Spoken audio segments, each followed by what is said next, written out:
अध्याय 111 लघु प्राणी। सनी उस दमनकारी एहसास से जाग उठी जिसने पूरी दुनिया को डुबो दिया था। सूर्यास्त नजदीक आ रहा था और उसके साथ ही क्रिम्सन स्पायर की अथाह छाया एक बार फिर शापित शहर पर पड़ गई थी। इन उदास खंडहरों में कहीं से भी दूर से वह शिखर दिखाई दे रहा था जो भूले हुए तट पर किसी शाश्वत अंधकार में शगुन की तरह मंडरा रहा था। वह विशालकाय और अकल्पनीय रूप से ऊंचा था, जिसकी जड़ें लाल मूंगे के अंतहीन समुद्र से निकल रही थीं और उसका शिखर धूसर बादलों के पर्दे के पीछे कहीं खोया हुआ था। पिछले कुछ महीनों में सनी उसकी मौजूदगी की आदी हो गई थी और उस पर ध्यान न देना सीख गई थी। स्पायर के बारे में सोचना पागलपन की ओर ले जाने वाला रास्ता था। आखिरकार उस अकल्पनीय संरचना के अंदर ही कहीं न कहीं उनके घर लौटने की एकमात्र आशा छिपी हुई थी, और आशा एक जहर थी। जम्हाई लेते हुए सनी उठा और अपनी बाहें फैला दी। उसका अच्छा मूड, जो किसी अजीब वजह से कुछ देर के लिए खो गया था, अब वापस आ रहा था। अब जब उसके पास पिछली रात की घटनाओं को समझने का कुछ समय था, तो उसे और भी साफ समझ आ गया कि हाल ही में उसकी किस्मत कितनी शानदार रही थी। पत्थर की संत का मिलना और फिर उसका एक छाया में बदल जाना किसी चमत्कार से कम नहीं था। उसका जीवन बेहतरी की ओर बदलने वाला था। हालांकि सनी को इस बारे में गहराई से सोचना था। वह अपने पालतू राक्षस को कैसे पालेगा, इस बारे में उसे अभी कुछ नहीं पता था। ये जानकर कि छाया संग स्मृतियों का उपभोग करके छाया के टुकड़े एकत्र करने में सक्षम है, उसे जो शुरुआती उत्साह महसूस हुआ था वह अब नहीं रहा। उसकी जगह अब असहज सवालों की एक श्रृंखला थी। सनी ने लगभग 6 महीने फॉरगॉटन शोर पर बिताए थे। इस पूरे समय में वह केवल 3 यादें ही इकट्ठा कर पाया था जो शैडो को खिलाने लायक थी, जिससे उसे केवल 6 शैडो के टुकड़े मिले। प्रगति की वर्तमान गति के साथ उसे अपने परिश्रम का फल देखने के लिए पूरे 16 वर्षों तक प्रतीक्षा करनी होगी तथा ये पता लगाना होगा कि वास्तव में क्या होने वाला है जब स्टोन सेंट ने रून्स द्वारा मांगे गए सभी 200 छाया टुकड़ों को इकट्ठा कर लिया। गनलॉक की सेना के कुलीन वर्ग में भी कोई भी ऐसा नहीं था जो भूले हुए तट पर 10 साल से ज्यादा जीवित रहा हो। महल का राजा खुद यहाँ सिर्फ 8 साल रहा था, और वह भी सिर्फ किस्मत की वजह से इतने लंबे समय तक जीवित रहा।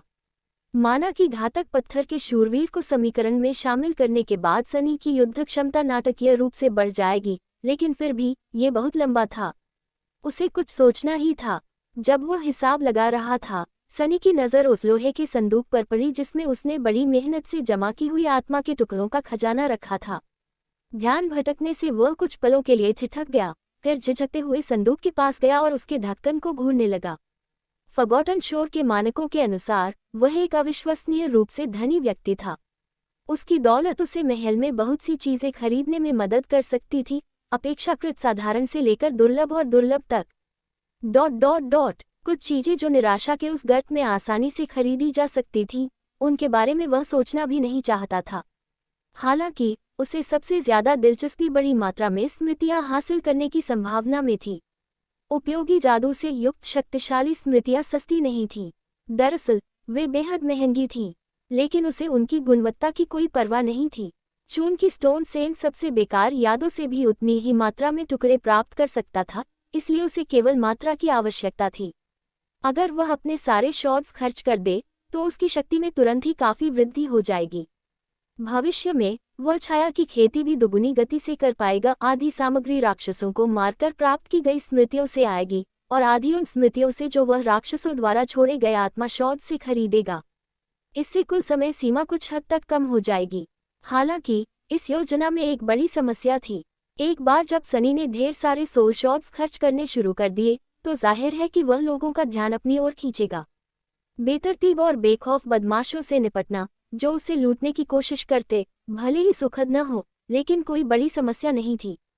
लेकिन अगर गनलॉक खुद उसके कारनामों में दिलचस्पी लेने लगे तो यह मुसीबत बन जाएगा। और फिर नेफिस थी, जिसकी उपस्थिति किसी भी प्रकार की योजना को निरर्थक बना देती थी, उन कारणों के लिए जिन्हें केवल वह और सनी ही जानते थे। ऐसा लग रहा था कि बाकी सभी लोग सत्य के प्रति अंधे और बहरे हैं, जो समस्या का स्रोत था। सनी ने भौहें सिकुड़ी और छाती से मुंह मोड़ लिया। मैं इस विचार पर बाद में फिर आ सकता हूँ, लेकिन पहले मुझे ये देखना होगा कि क्या स्मृतियों का उपभोग करना ही छाया को शक्तिशाली बनाने का एकमात्र तरीका है। वह अभी भी जानना चाहता था कि क्या पाषाण संत दुर्स्वप्न प्राणियों को मारकर छाया के टुकड़ों को अवशोषित कर सकता है, जैसा कि वह कर सकता था। कुछ देर बाद सनी उस वीरान शहर के पत्थर के चक्रव्यूह से सावधानी से गुजर रहा था। परछाइयों के साथ एकाकार होने की क्षमता के कारण उसे उन सभी लोगों पर एक खास बढ़त हासिल थी जो रात के घने अंधेरे में इन शापित खंडहरों को खंगालने की हिम्मत करते। हालांकि वह भी मौत से बस एक कदम की दूरी पर ही था। गलियों के असली मालिकों यानी प्राचीन काल से यहाँ रहने वाले पतित प्राणियों का ध्यान आकर्षित करना ही उसका अंत होगा। सनी को इस बारे में कोई भ्रम नहीं था। यहाँ इंसान केवल पतित प्राणियों से बचने और कमजोर राक्षसों का शिकार करने का तरीका सीखकर ही जीवित बचे थे। शापित शहर में पैर जमा पाने वाले कमजोर जीव ज्यादा नहीं थे, इसलिए उनका शिकार करना हमेशा खतरनाक होता था। फिर भी सनी ने इसे ही अपना पेशा बना लिया था और अब वह यही कर रहा था। आखिरकार वह उस जगह पहुंच गया जहां उसने पहले एक खास जीव देखा था। हैरानी की बात यह थी कि सनी उस तरह के राक्षस से अच्छी तरह वाकिफ था। आखिरकार अतीत में उनमें से एक के कारण उसकी जान लगभग जा चुकी थी। इस विशेष सड़क के आसपास कहीं एक अकेले कवचधारी सेंचुरियन ने अपना अड्डा बना लिया था। एक ऊंचे पत्थर के स्तंभ पर चढ़कर सनी अंधेरे में निश्चल खड़ा अपने शिकार के आने का इंतजार कर रहा था। समय बहुत धीरे धीरे बीत रहा था, लेकिन एक अच्छे शिकारी के लिए बहुत धैर्य रखना जरूरी था। उसकी गहरी आंखें रात के पर्दे को चीरती हुई भूतिया खंडहरों को देख रही थीं। 1 घंटा बीता, फिर दूसरा। सनी इंतजार करती रही। जल्द ही उसके धैर्य का फल उसे मिला। ढही हुई इमारतों में से एक के गहरे अंधेरे से एक जानी पहचानी विशालकाय आकृति अपनी पूरी भयावह सुंदरता के साथ प्रकट हुई। कवचधारी सेनापति ने पत्थरों पर कदम रखा। उसका काला कवच लाल रंग के डिजाइनों से सजा हुआ था और 2 डरावनी हड्डियों वाली दरांतियां पत्थर पर रगड़ रही थीं। सनी मुस्कुराया। कवचधारी सेंचुरियन को केवल 1 कदम चलने का ही समय मिला था कि खंडहर हो चुकी सड़क पर छाई गहरी छाया में अचानक 2 लाल लपटें भड़क उठीं। तभी एक सुंदर पत्थर की शूरवीरता अंधेरे से बाहर निकली। अपनी ढाल उठाकर उसने अपनी तलवार की धार उसकी धार पर टिका दी। उसके कवच के नीचे से भूतिया धूसर कोहरे की लपटें रिस रही थी। उसकी त्वचा से एक अजीब सी काली चमक निकल रही थी। चारों ओर का अंधेरा हिल रहा था, मानो किसी काले लबादे की तरह उसे अपने आगोश में लेना चाहता हो। 2 राक्षस, एक विशाल और क्रूर, एक छोटा और दृढ़, एक दूसरे के सामने जम गए। और फिर सब कुछ अस्त व्यस्त हो गया। अध्याय 112 राक्षसों का द्वंद्व। ठीक वैसे ही जैसे 2 गिरे हुए जानवरों के खिलाफ लड़ाई में पत्थर की संत ने पहले हमला किया। अपनी तलवार को ढाल के किनारे पर 2 बार मारकर वह बिना किसी डर या हिचकिचाहट के आगे बढ़ गई। बेशक सनी को यकीन नहीं था कि छायाएं डर महसूस करने में भी सक्षम है या नहीं। कवचधारी सेंचुरियन ने तेजी और क्रूरता से प्रतिक्रिया व्यक्त की और कठोर काइटन और नुकीले ब्लेडों से उस पर झपट्टा मारा। इस विशालकाय प्राणी के सामने शैडो सेन दुबला और कमजोर लग रहा था। दोनों राक्षस सड़क के बीचों बीच टकरा गए और उनके टकराने की जगह से एक छोटी सी शॉकवेव बाहर की ओर फैल गई। धूल और बजरी के छोटे छोटे टुकड़े हवा में उड़ गए। सनी ने सतर्क निगाहों से युद्ध देखा। उसे शक था कि ये दोनों दुर्लभ प्राणी शक्ति के मामले में कुछ हद तक बराबर थे। सेंचुरियन ज्यादा बड़ा और भारी था और उसका अभेद्य कवच उसे एक विशेष रूप से घातक प्रतिद्वंद्वी बनाता था। सभी कवच प्राणी अस्वाभाविक रूप से मजबूत और बलवान थे।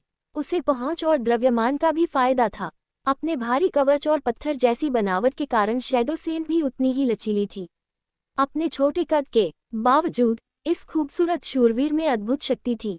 सनी को खुद को बार बार यह याद दिलाना पड़ता था कि वह असल में इंसान नहीं है और पत्थर से बनी होने के कारण उसका वजन एक इंसान से कहीं ज्यादा है। उसके आकार की कमी को युद्ध के प्रति जागरूकता और कौशल ने पूरा कर दिया, जिससे लड़ाई का परिणाम अप्रत्याशित हो गया। हालांकि ये तभी सच था जब वह अपनी परछाई के अंधेरे आलिंगन का हिसाब न दे पाता। उसकी प्रबलता के साथ पाषाण संत अकल्पनीय रूप से अधिक शक्तिशाली हो गया था। सनी को पूरा यकीन था कि शतकवीर के पास कोई मौका नहीं था। इस बीच दोनों राक्षस आपस में एक भयंकर युद्ध में उलझ गए। छाया संत ने अपनी ढाल से एक को मारकर और दूसरे को चकमा देकर हड्डियों की कतारों के प्रहार का सामना किया। अपनी गति न खोते हुए उसने ढाल नीचे गिराए और उसकी धार सेंचुरियन के कवच पर दे मारी, जिससे वह विशालकाय प्राणी लड़खड़ा गया। टक्कर इतनी जोरदार थी कि अभेद्य कवच में दरारें पड़ गईं। सनी इस दृश्य को देखकर अचंभित रह गया और खुद को बधाई देते हुए कहा कि उसने उस बड़े हुए राक्षस की ताकत का खुद पर परीक्षण न करने का फैसला किया।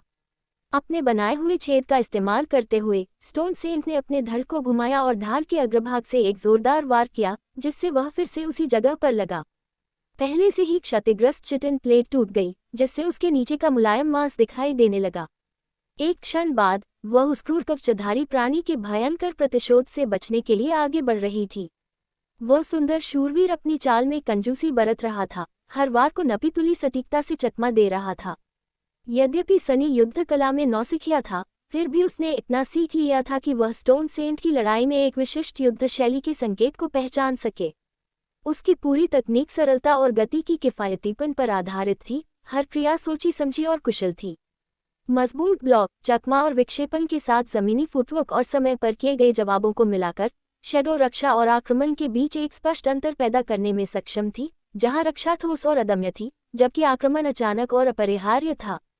यह उस प्रवाहमयी और अप्रत्याशित शैली से बिल्कुल अलग थी जिसका इस्तेमाल नेफिस ने किया था और जो उसे खुद सिखाई गई थी।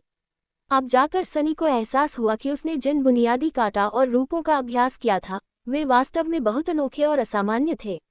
उनकी लड़ने की शैली कहाँ से आई? यहाँ बहुत कुछ विचारणीय था। अपनी वर्तमान तकनीक को कैसे बेहतर बनाया जाए और उसमें नए तत्वों को कैसे शामिल किया जाए, दोनों ही दृष्टियों से। हालांकि ये भविष्य का काम था। इस समय उसकी रुचि लड़ाई के परिणाम में अधिक थी। पत्थर की संत पहले से ही अपने राक्षसी दुश्मन का दमन कर रही थी। सूबेदार के कुछ पैर या तो टूट गए थे या कट गए थे और उनके भयानक घावों से नीले रक्त की धाराएं बह रही थीं। फिर भी वह अभी भी उग्र प्रतिरोध कर रहा था। लेकिन चाहे वह कितना भी क्रोधित क्यों न हो, सुंदर छाया शूरवीर की खामोश और खतरनाक मुद्रा कहीं अधिक भयावह थी। ठीक उसी क्षण छाया संत ने सेंचुरियन की एक दरांती को नीचे की ओर जाते हुए रोका और उसे अपनी ढाल के नीचे दबा लिया। अपने वजन से दुश्मन के हथियार को निष्क्रिय करते हुए उसने अपनी ढाल के किनारे से एक जोरदार वार किया और हड्डी के ब्लेड को टुकड़े टुकड़े कर दिया। कवचधारी राक्षस अपनी दरांती खो जाने से स्तब्ध होकर चीखा और तुरंत बची हुई दरांती से उस घिनौने छोटे शैतान का पेट फाड़ने की कोशिश की। हालांकि वह 1 सेकंड से भी कम देर से पहुंचा था। शरीर का एक हिस्सा निहत्था रह जाने के कारण पाषाण संत के पास अब हमला करने के लिए ज्यादा जगह थी। ढाल से दरांती को विक्षेपित करते हुए वह आगे बढ़ी और ऊपर की ओर वार करके उसे जोड़ के पास से अलग कर दिया। इसी गति को जारी रखते हुए वह नीले रक्त की वर्षा में आगे बढ़ी और निर्दयता से अपनी तलवार सेंचुरियन के कवच में उस छेद में घुसा दी जो उसने युद्ध की शुरुआत में बनाया था। पत्थर की धार राक्षस के मांस में घुस गई और उसकी रीढ़ की हड्डी को तहस नहस कर दिया। वार इतना जबरदस्त था कि तलवार की नोक से सूबेदार की पीठ पर लगी काइटन की हड्डी टूट गई। मरते हुए प्राणी के शरीर से तलवार को एक तेज झटके से बाहर निकालते हुए छाया संत ने ब्लेड से खून झाड़ दिया। फिर वह उदासीनता से पीछे हट गई और जम गई, मानो एक अंधेरी गतिहीन मूर्ति में बदल गई हो। केवल उसकी मानिक जैसी आंखों में अभी भी जलती हुई लाल आग ही बता रही थी कि छाया जीवित है। सनी ने सांस रोककर स्पेल के बोलने का इंतजार किया। जल्द ही उसे उसकी धीमी सी जानी पहचानी आवाज सुनाई दी। आपने एक जागृत राक्षस कारापेस सेंचुरियन को मार डाला है। आपकी परछाई मजबूत होती जा रही है। थोड़ा निराश होकर उसने रूल्स को बुलाया और अपने पास मौजूद छाया टुकड़ों की संख्या की जांच की। छाया टुकड़े 307 1400 में 93 बचे, उसने स्वतः ही सोचा। फिर बस सुनिश्चित करने के लिए सनी ने स्टोन सेंट के विवरण पर नजर डाली। छाया टुकड़े 6200। तो इकोस की तरह शैडो द्वारा किए गए कत्लों से राक्षस के बजाय उसके स्वामी को फायदा हुआ।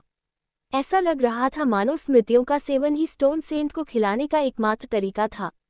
सनी ने भौहें चढ़ाईं। खैर, इससे चीजें जटिल हो जाती हैं।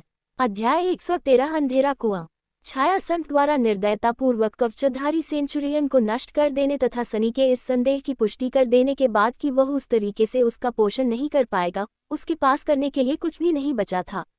रात अभी बाकी थी, लेकिन वह अपना लक्ष्य हासिल कर चुका था। अब वह जो चाहे करने के लिए आज़ाद था। हालांकि शापित शहर में ज्यादा विकल्प उपलब्ध नहीं थे। वह अपनी नई शक्ति का आनंद लेते हुए शिकार जारी रख सकता था। स्टोन सेंट के आदेश पर सनी खंडहरों को राक्षस के खून से नहला सकता था। हालांकि यह विचार, चाहे कितना भी मोहक क्यों न हो, उसे बेचैन कर रहा था। इस नारकीय जगह में शिकार करने के लिए धैर्य और तैयारी की जरूरत थी। वह इतने लंबे समय तक तभी जीवित रह पाया जब उसने संभावित युद्ध क्षेत्रों का पहले से ही ध्यानपूर्वक निरीक्षण किया और छाया से अपने शिकार का अध्ययन करके उसकी ताकत और कमजोरियों को समझा, और तब तक लड़ाई में नहीं उतरा जब तक उसे पूरी तरह से यकीन न हो गया कि जीत की पूरी संभावना है। शैडो सेंट हो या न हो, इन सिद्धांतों के साथ विश्वासघात करने पर उसकी जान जा सकती थी। और अपनी मानसिक स्थिति थोड़ी अस्थिर होने के कारण सनी को खुद पर भरोसा नहीं था कि जब आसान जीतें लगातार बढ़ती जा रही थी तो वह सतर्क रह पाएगा। उसे धीरे धीरे आगे बढ़ना था। शांत खंडहरों में इधर उधर देखते हुए सनी हल्के से मुस्कुराया। दरअसल वह लाइब्रेरी से ज्यादा दूर नहीं था। उसने दुर्लभ जीवों का शिकार करना एक तरह का पेशा बना लिया था, लेकिन वह बस एक नौकरी थी। किसी भी सुसंस्कृत युवक की तरह उसका भी एक शौक था। अपने खाली समय में सनी को खंडहरों की खोज करना पसंद था। दुष्ट चोर पक्षी का छिपा हुआ घोंसला ढूंढने के बाद उसे जो संतुष्टि का एहसास हुआ था वह उसकी यादों से कभी नहीं गया। इतिहास के लंबे समय से खोए हुए टुकड़ों को ढूंढने और उन्हें जोड़ने में एक गहरा आकर्षण था। शायद सनी को यह जुनून शिक्षक जूलियस से विरासत में मिला था, या शायद ये हमेशा से उसके दिल की गहराइयों में सोया हुआ था। बहरहाल उसे उस प्राचीन शहर की खोज में बहुत मजा आता था। वह बड़े छोटे हर तरह के रहस्यों से भरा था। हजारों साल बीत जाने के बाद समय की बेरहम धारा ने अतीत के ज्यादातर निशान मिटा दिए थे, लेकिन सही जगहों पर खोजबीन करके और गहन सोच, अंतर्दृष्टि और कल्पनाशीलता का इस्तेमाल करके सच्चाई के छोटे छोटे टुकड़ों को एक साथ जोड़ना संभव था। हर बार जब अलग अलग दिखने वाले सुराग एक सुसंगत तस्वीर में तब्दील होते तो सनी को एक सुखद अनुभूति होती। दिलचस्प बात यह थी कि इससे कोई फर्क नहीं पड़ता था कि वह तस्वीर किसी महत्वपूर्ण चीज से जुड़ी है या पूरी तरह से बेकार। वास्तव में उन्हें प्राचीन शहर के निवासियों के दैनिक जीवन के छोटे छोटे विवरणों के बारे में जानने में आनंद आता था, बजाय इसके कि उन्हें उन पर आए आपदा के संभावित स्रोतों के बारे में जानने में आनंद आता था, इस तथ्य के बावजूद कि आपदा का सीधा संबंध उनके अपने अस्तित्व से था। उदाहरण के लिए वह उस युवा पुजारन के बारे में और जानने के लिए बहुत उत्सुक था जिसके निजी कमरे को उसने अपना गुप्त अड्डा बना लिया था। उसने जो चीजें पीछे छोड़ी थी उनसे उसे शहर के लोगों के पहनावे और दुनिया के बारे में उनकी सोच के बारे में बहुत कुछ पता चला, जिससे उसकी कल्पना में भीड़ भाड़ वाली सड़कों और भव्य गिरजाघरों के रंगीन चित्र भर गए। लेकिन फिर भी ये काफी नहीं था। उनकी नवीनतम अन्वेषण परियोजना एक भव्य पुस्तकालय के खंडहरों की खोज थी। बेशक हजारों सालों तक शापित अंधकार में रहने के बावजूद उनमें से कोई भी पुस्तक या पुस्तिका बची नहीं थी। सौभाग्य से शहर के पतन से पहले वहां रहने वाले लोग पत्थर की नक्काशी के बहुत शौकीन थे। उन्होंने दीवारों पर बची हुई नक्काशी और बचे हुए भित्तिचित्रों के टुकड़ों का अध्ययन करने में काफी समय बिताया। एक भित्तिचित्र खास तौर पर बहुत भव्य और लुभावना था, जो पुस्तकालय के मुख्य हॉल के पूरे फर्श पर फैला हुआ था। दुर्भाग्य से वह लगभग पूरी तरह मलबे में दब गया था। सनी उसमें से कुछ तो हटा पाया था, लेकिन ढही हुई छत के ज्यादातर टुकड़े उसके लिए उठाने लायक नहीं थे। शायद छाया संत की किस्मत अच्छी होती। यह एक उपयुक्त योजना थी, लेकिन किसी कारणवश सनी उस विशेष रात को पुस्तकालय की खोज पर वापस लौटने में अजीब तरह से अनिच्छुक महसूस कर रही थी। मैं और क्या कर सकता हूँ? वह पत्थर के स्तंभ से नीचे कूद गया और मृत कवचधारी सेंचुरियन के पास जाकर कुछ मांस और आत्मा के टुकड़े निकालने लगा। इस बारे में सोचें, उस अजीब शिकार दल के नेता के शरीर पर जो अपरिष्कृत मानचित्र उसे मिला था, उस पर अंकित स्थान भी ज्यादा दूर नहीं था। शायद वह इसकी जांच कर सके। सनी ने जोर से अपना सिर हिलाया। नहीं, नक्शा तो वैसे भी नकली ही होगा, है ना? अपने सीने में जलती हुई जिज्ञासा की अस्वस्थ आग को दबाने की कोशिश करते हुए सनी ने अपने काम पर ध्यान केंद्रित किया। हालांकि जैसे ही मांस और टुकड़े उसके हाथ में आए, नक्शे का पीछा करने की उसकी तीव्र इच्छा फिर से लौट आई। और अगर यह नकली नहीं है तो यह और भी बुरा है। कौन जाने वे मूर्ख किस तरह के खौफ की तलाश में थे। यकीनन वहां कोई खजाना या कोई अहम राज छिपा नहीं होगा। इस पूरी जगह से सिर्फ खतरे की बू आ रही थी। दरअसल इसमें किसी भयावह, डरावनी और बेहद बुरी चीज की बू आ रही थी। सनी ने आह भरी, लेकिन सच कहूं तो एक छोटी सी नजर डालने में क्या हर्ज है? बस एक नजर, इससे बुरा और क्या हो सकता है? तारानकन। पत्थरों के मलबे से चुपचाप आगे बढ़ते हुए सनी सावधानी से नक्शे पर अंकित जगह की ओर बढ़ा। किसी अजीब वजह से बहुत कम दुर्लभ प्राणी शहर के इस सुदूर इलाके को अपना शिकारगाह चुनते थे, मानो उन्हें इस जगह से दूर रहने के लिए मजबूर किया गया हो। जरा सोचिए, सामान्य परिस्थितियों में तो यही बात सनी को डराने के लिए काफी होती, लेकिन पत्थर के संत के उसकी छाया में छिपे होने से वह थोड़ा ज्यादा साहसी महसूस करता था। अगर कुछ हुआ तो कम से कम वह भाग तो सकेगा। एक विशाल इमारत के पास पहुंचकर, जो कभी शानदार थी, सनी ढह गई दीवार पर चढ़ गया और उसने खुद को एक अंधेरे और एकांत आंगन में पाया। आंगन के बीचों बीच एक कुआं था। उसका गोल मुंह पत्थर में खुले घाव जैसा लग रहा था, जिसमें सिर्फ खाली कालापन भरा था।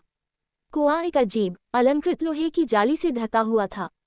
उसका वजन कम से कम कई टन रहा होगा, मानो कोई उसे अपनी जगह से उठाकर कुआं खुला छोड़ने से रोकना चाहता हो। सनी ने पास आकर जाली के ग्रिल से झांकने से पहले एक घूंट भरा। वह शांत कुआं इतना गहरा था कि वह उसका तल नहीं देख पा रहा था। डॉट डॉट डॉट, शायद वहां कोई नहीं था। सनी ने एक छोटा सा पत्थर उठाकर नीचे गिरा दिया। कुएं के काले मुंह ने पत्थर को निगल लिया और वह गायब हो गया। कई सेकंड बीत गए, लेकिन चट्टान के किसी चीज से टकराने की कोई आवाज नहीं आई। सनी फिर से कोशिश करने के लिए लगभग तैयार थी, लेकिन तभी कुआं बोला। एक मधुर, अजीब तरह से मंत्रमुग्ध कर देने वाली आवाज उसकी अंधेरी गहराइयों से गूंजी, जिसने सनी के कानों को मिठास से भर दिया। आह, एक मेहमान! वह लड़खड़ाकर पीछे हट गया, उसकी आंखें डर से चौड़ी हो गईं। नहीं, ऐसा नहीं करूंगी। सनी पलटकर भाग जाना चाहता था, लेकिन किसी चीज ने उसे अपनी अंतरात्मा की आवाज सुनने से रोक दिया। उसे लगा कि बिना ज्यादा जानकारी लिए वहां से निकल जाना एक गलत फैसला होगा। और आवाज इतनी मानवीय लग रही थी। ये किसी ऐसे व्यक्ति की आवाज थी जिसे आप अपना मित्र बनाना चाहेंगे। वह स्वप्न से मुक्त होकर अपना सिर हिलाया। ये बेवकूफ क्या कर रहे थे? उस महल में क्या कर रहे हैं? मुझे नेफिस को चेतावनी देनी है। नहीं, रुको, मुझे पहले और पता लगाना है। मैं समझने की कोशिश करूंगा कि यहाँ क्या हो रहा है, लेकिन अगर कोई खतरा नजर आया तो मैं भाग जाऊंगा। अपने दांतों को नमस्कार करते हुए सनी ने खुद को स्थिर रहने के लिए मजबूर किया। एक क्षण बाद कुआं फुसफुसाया। कितना बढ़िया, मुझे बहुत लंबे समय से खाना नहीं मिला है। अध्याय 114 अंधेरे की आवाज। कुएं से फुसफुसाती गूंज की लहरों की तरह एक मनमोहक आवाज आ रही थी। वह कोमल और मनमोहक थी, एक सुंदर रेशमी धुन की तरह बह रही थी। ऐसा लग रहा था जैसे किसी युवक की आवाज हो। काश ऐसी आवाज किसी आम इंसान की भी हो। किसी दिव्य पुरुष के लिए तो वह ज्यादा उपयुक्त होगी, या एक अपवित्र। हालांकि सनी आवाज की मधुर और समृद्ध बनावट की सराहना करने के मूड में नहीं थे। वह ठंडे पसीने से लथपथ था। प्रतिध्वनियां फुसफुसाईं। उद्धरण चिन्ह डॉट डॉट डॉट। समय समय समय। भूले बिसरे तट पर बिताए अपने पूरे समय में सनी को सिर्फ एक ही ऐसा प्राणी मिला था जो इंसानी बोली की नकल कर सकता था। उस मुलाकात की याद आज भी उसे सिहरन पैदा कर देती है। वह चीज जो धुंध की चादर ओढ़े अंधेरे समुद्र की गहराइयों से आई थी और कैसी की आवाज चुरा ले गई थी, अब तक का सबसे भयानक जीव था जिससे वह मिला था। वह उस भयावहता को याद भी नहीं करना चाहता था जो उसने तब महसूस की थी जब फुसफुसाती आवाज़ों के झुंड ने उसे घेर लिया था। उस रात सनी अपनी चेतना को केवल उस अंधी लड़की की समय पर दी गई चेतावनी की वजह से ही बचा पाया था। वह उस प्राणी से मुठभेड़ में केवल अपनी आंखें कसकर बंद रखकर ही बच पाया था, जिसकी आवाज़ मानव जैसी थी। और अब यहाँ एक और था। वे शिकारी इस प्राचीन भयावहता की खोज क्यों कर रहे थे? उसने भौहें चढ़ाईं। अगर महल के अंदर कुछ भयावह घटित हो रहा था, तो उसे चेंजिंग स्टार को आगाह करना ही था। लेकिन पूरी स्थिति को समझने से पहले वह कुछ नहीं कर सकता था। इसीलिए सनी ने खुद को स्थिर रहने के लिए मजबूर किया, इस तथ्य के बावजूद कि उसके शरीर की हर सहज प्रवृत्ति उसे भागने के लिए चीख रही थी। सहज प्रवृत्ति हमेशा सबसे अच्छी सलाहकार नहीं होती। इंसानों में बुद्धि किसी कारण से होती है। Dot dot dot. कुएं की काली दरार उसके सामने अंधेरे की कुंड की तरह उभर आई। अचानक उसे उस बेहद भारी अलंकृत जाली के लिए बेहद आभार महसूस हुआ जिसने उस आकर्षक वक्ता को अंधेरी गहराइयों में कैद कर रखा था। सनी ने अपने होंठ चाटे और खुद को संभालने की कोशिश की। किसी भी पल स्टोन सेंट और मिडनाइट शॉट को बुलाने के लिए तैयार, वह एक कदम आगे बढ़ा और एक बार फिर अंधेरे खालीपन में झांका। फिर उसने धीरे से कहा, आपसे मिलकर अच्छा लगा। उसे यकीन ही नहीं हो रहा था कि वह बिना पीछे देखे भागने के बजाय कुएं के भयानक कैदी से बात करने की कोशिश कर रहा था। जिंदगी वाकई आश्चर्यों से भरी है, बेशक उस क्षण तक जब तक कि वह आपको आखिरी मौका न दे दे। कुएं से एक हल्की सी खिलखिलाहट गूंजी। उसकी मधुर बुदबुदाहट एकांत आंगन के अंधेरे में गायब हो गई, तो आवाज बोली, अरे नहीं, खुशी मेरी है। प्रतिध्वनियां फुसफुसाईं। उद्धरण चिन्ह डॉट डॉट डॉट। मेरा मेरा मेरा। सनी अपने अगले शब्दों पर बहुत ध्यान से विचार कर रहा था। मेरा जीवन शायद इस बात पर निर्भर करेगा कि मैं आगे क्या कहता हूँ। उसे पुरानी परियों की कहानियां याद आ गईं जिनमें भयानक राक्षस खोए हुए बच्चों के साथ पहेलियां खेलना पसंद करते थे। एक गलत जवाब और बच्चे खा जाते थे, फिर कभी नजर नहीं आते। क्या वह भी ऐसे ही खतरे में पड़ने वाला था? वापस लौटने में अभी भी देर नहीं हुई थी। हालांकि इससे पहले कि वह अपना प्रश्न पूछ पाता या पीछे हटने का निर्णय ले पाता, कुएं में मौजूद चीज फिर से बोल पड़ी। उसने कहा, तो तुम लोग मुझे खाना खिलाओगे या नहीं? किसी को बुरा न लगे, पर आजकल तुम बहुत देर से आ रहे हो। मैं 3 दिन से यहाँ अकेला बैठा हूँ। या तुमने कुछ नया करने का सोचा है? सनी ने पलकें झपकाईं। क्या ये बिल्कुल वैसा नहीं था जैसा उसने किसी प्राचीन दुष्ट के मुंह से सुनने की उम्मीद की थी। ये बात इतनी मानवीय लग रही थी, वह लगभग यह मानने को ललचा रहा था कि यह सचमुच मानवीय है। तुम्हें ऐसे ही मिलता है, मूर्ख। सनी ने खुद को सतर्क रहने के लिए मजबूर किया। उसे क्या पता था कि आदिम दुष्टात्माएं कैसे बात करती हैं। अगर वह उसके दिमाग से इंसानी भाषा का ज्ञान चुरा सकता है, तो जरूर कुछ और चीजें भी चुरा सकता है। सनी जब यह समझने की कोशिश कर रही थी कि क्या हो रहा है, तो कुछ सेकंड बीत गए। आवाज कुछ देर रुकी, फिर लौटी। ओह, मैं समझ गया। तो अब हम भूखे रहने का फैसला करते हैं। खैर, मुझे आप लोगों को कुछ श्रेय देना होगा। यह आपका अब तक का सबसे अच्छा विचार है। दुर्भाग्य से ये काम नहीं करेगा। क्या आपको पता भी है कि हम प्रशिक्षुओं को डेब्यू करने के लिए किस तरह के आहार का पालन करना पड़ता है? मुझे नहीं लगता। असल में मुझे आपका शुक्रिया अदा करना होगा। यह मेरे बीएमआई पर काम करने का एक शानदार मौका है। प्रतिध्वनियां फुसफुसाईं। उद्धरण चिन्ह ... बीएमआई, बीएमआई, बीएमआई। किसकी प्रतीक्षा? सनी हक्का बक्का होकर कुएं में देखता रहा। उसकी आंखें फड़कने लगीं। मुझे मत बताओ कि वास्तव में उस कुएं के तल पर कोई आदमी बैठा है।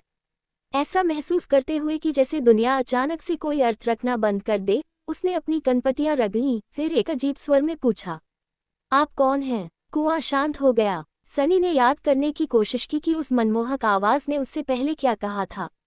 काफी समय से खाना न मिलने के बारे में कुछ।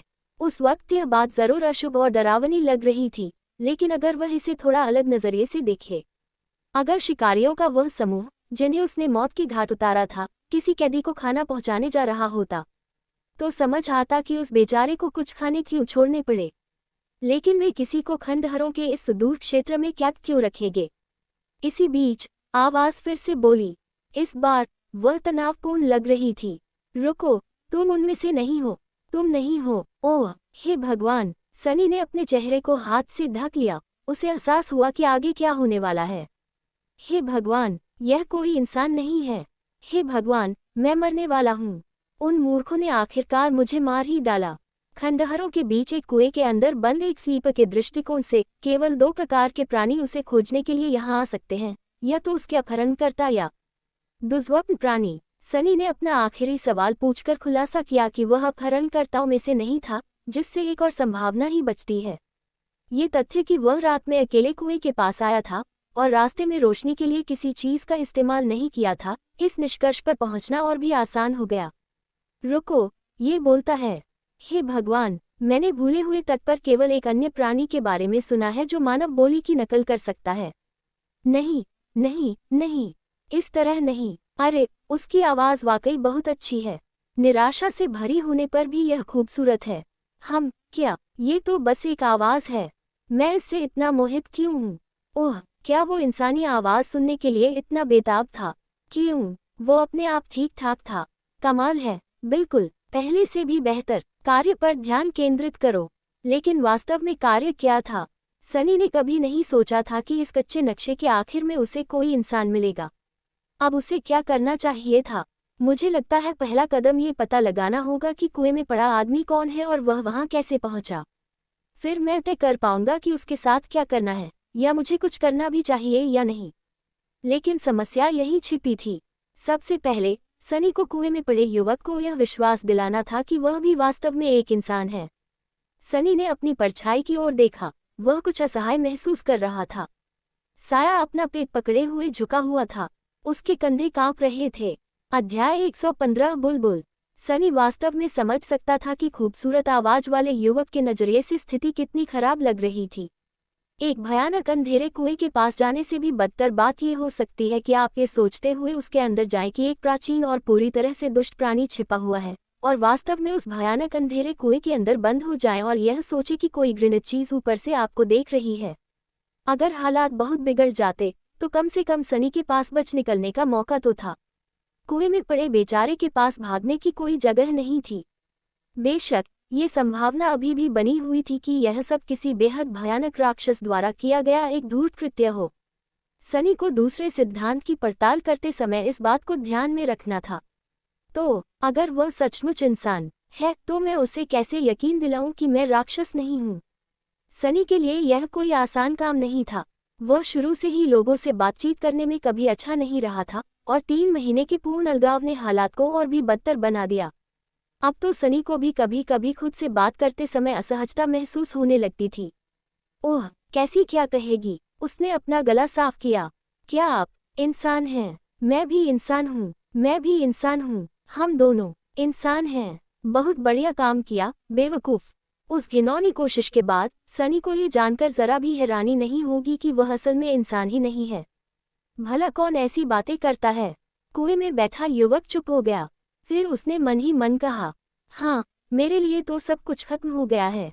अच्छा, मुझे लगता है कि मेरा प्रदर्शन अच्छा रहा। सनी ने गहरी सांस ली। घबराना बंद करो, बेवकूफ़। मैं सचमुच एक इंसान हूँ। आकर्षक आवाज का मालिक हंसा। अगर मुझे आपकी बात पर विश्वास न हो तो कृपया मुझे माफ करें। वह आदरसूचक शब्दों का प्रयोग कर रहा था, मानो सनी को कोई बुजुर्ग मान रहा हो, जो तर्कसंगत भी था क्योंकि वह उसे एक अलौकिक आतंक मानता था। तकनीकी रूप से सभी बातों को ध्यान में रखते हुए एक अलौकिक आतंक को एक बुजुर्ग ही माना जाएगा। सनी मन ही मन कर आह उठा, आप सम्मानसूचक शब्दों का प्रयोग क्यों कर रहे हैं? मुझे यकीन है कि मैं आपसे छोटा हूँ। कुएं में कैद युवक हिचकिचाया। रुको, क्या तुम सचमुच इंसान हो? सनी उत्साह से मुस्कुराया। उसे लगा कि वह प्रगति कर रहा है। हाँ, मैं सचमुच हूँ। 1 दर्जन सेकंड बाद आवाज वापस आई। तुम आधी रात को यहाँ अकेले कैसे हो? लगता है तुम्हारे पास रोशनी का कोई जरिया भी नहीं है। गुस्सा मत होइए, राक्षस महोदय, लेकिन ये तो कोई इंसान कर ही नहीं सकता।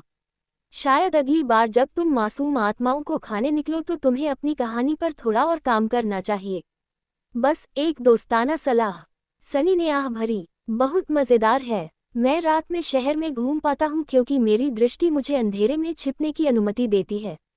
मैं अंधेरे के आर पार भी देख सकता हूँ। आखिर तुम इस कुएं में कैसे पहुँच गए? युवक जवाब देने से पहले कुछ देर रुका। आमतौर पर कोई ऐसी स्थिति में कैसे पहुँचता है? कुछ गुंडों ने मेरी यादें छीनने के लिए मुझे डराने की ठान ली। मैंने विनम्रता से मना कर दिया, और अब हम यहाँ हैं। वे मुझे पिछले कुछ हफ्तों से यहाँ रखे हुए हैं, हर तरह के हथकंडे अपना रहे हैं ताकि मैं अपनी यादें उन तक पहुँचा दूँ।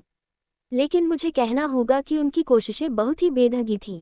लोगों को डराने धमकाने के मामले में ये लोग किसी आलसी सासेम के आसपास भी नहीं हैं। सनी को सासेम क्या होता है यह नहीं पता था, इसलिए उसने मान लिया कि यह कोई भयानक दुष्ट दुर्जन्य प्राणी है। कहानी के बाकी हिस्से पर यकीन करना थोड़ा आसान था।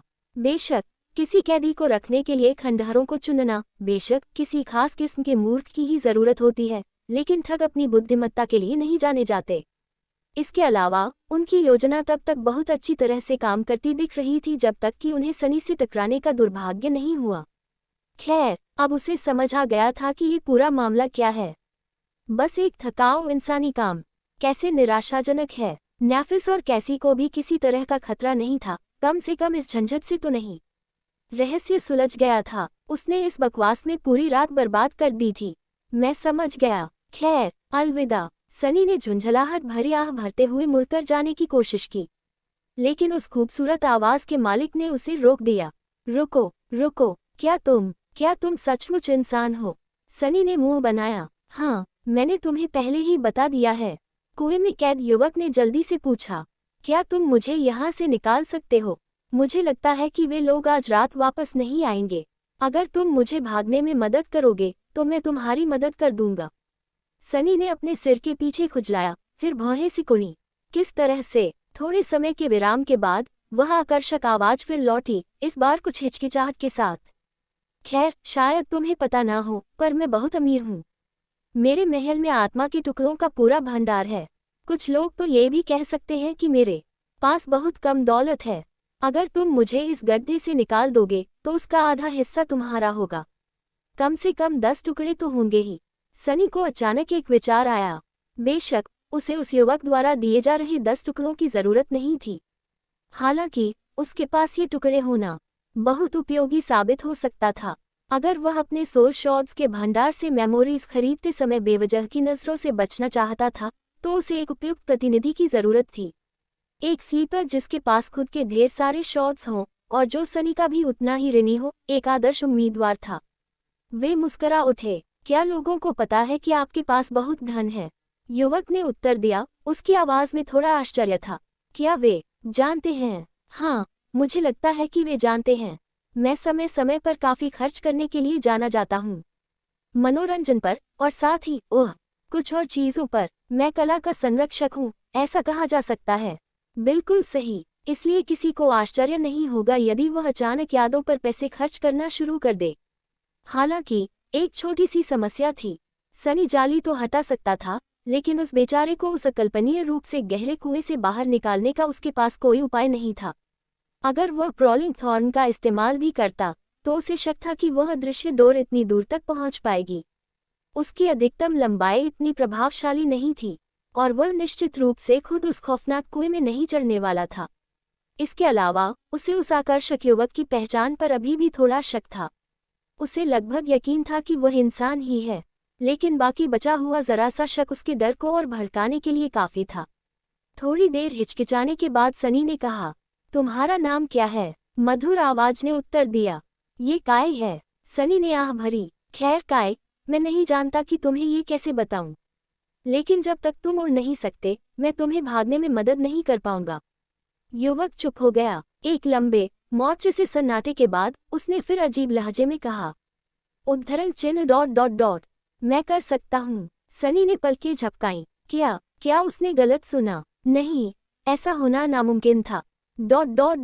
शायद काय भागने की बेचैनी में कुछ भी कहने को तैयार था। कुएं का कैदी हंसा। मैं उड़ सकता हूँ, यह मेरी पहलू क्षमता है। अध्याय 116 शैतान से निपटना। सनी ने काय की बातों पर गौर किया। जागृत लोगों को उड़ने की क्षमता देने वाली एक क्षमता अनसुनी नहीं थी, बल्कि दुर्लभ थी। और यहाँ भूले हुए तट पर, जहाँ हर रात अंधकार की एक शापित बाढ़ दुनिया को निगल जाती थी, ये किसी अनमोल चीज से कम नहीं थी। सनी कल्पना भी नहीं कर सकता था कि काय जैसे किसी व्यक्ति के साथ भूल भुलैया को पार करना उसके लिए कितना आसान होता।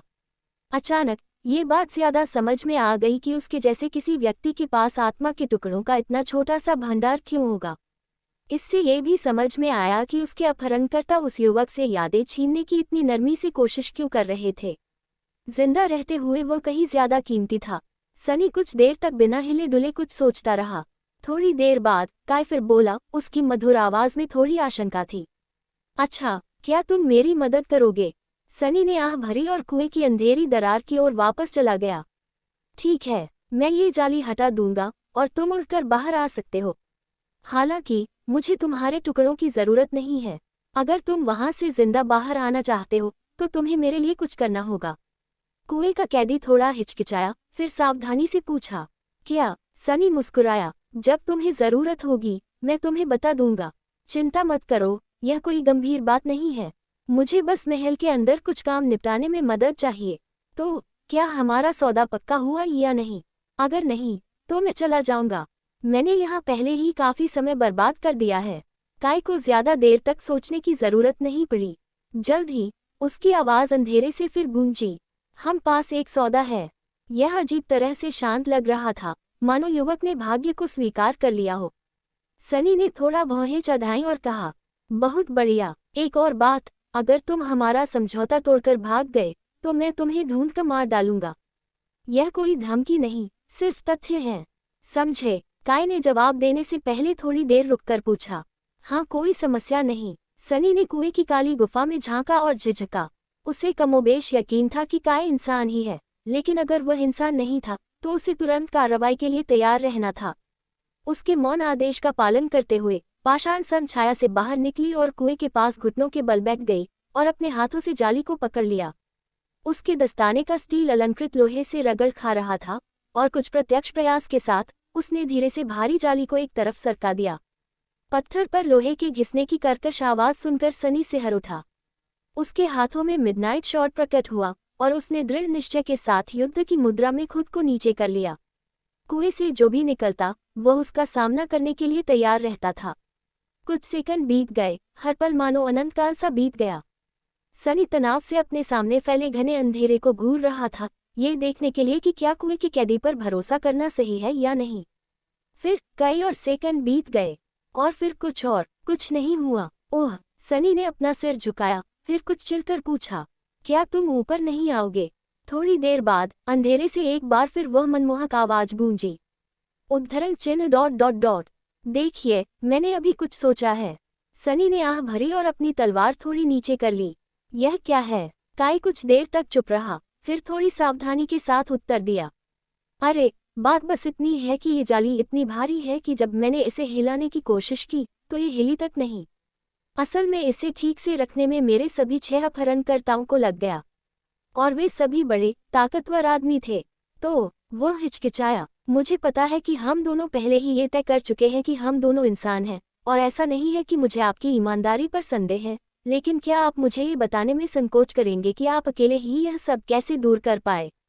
सम्मानसूचक शब्द वापस आ गए। सनी ने मन ही मन कोसा, यह आदमी तो उससे भी ज्यादा पागल है। वह काय को अपना छिपा हुआ इक्का दिखाने को तैयार नहीं था, लेकिन सतर्क कैदी ने उसके पास कोई और चारा नहीं छोड़ा। छाया संत की ओर उदास भाव से देखते हुए सनी ने कहा, वह चीज मेरे लिए भी बहुत भारी है, लेकिन मैं भाग्यशाली था कि मुझे एक बहुत मजबूत इक्को मिला। काय अचानक बहुत उत्सुक हो गया, ओह, ये तो सचमुच भाग्यशाली है। महल में बहुत कम लोगों के पास इक्को है। मुझे लगता है कि मैं उनमें से हर एक को नाम से जानता हूँ। थोड़ी देर रुकने के बाद उन्होंने कहा, उद्धरण चिन्ह ... खैर, तुम्हारा नाम क्या है? सनी ने अपनी आंखें घुमाई और दांत पीसते हुए कहा, मेरा नाम सनलेस है। ये बातचीत खतरनाक मोड़ पर पहुंच रही थी। काय आगे क्या कहने वाला था, इस पर निर्भर करते हुए सनी को मजबूरन कुएं में उतरना पड़ सकता था।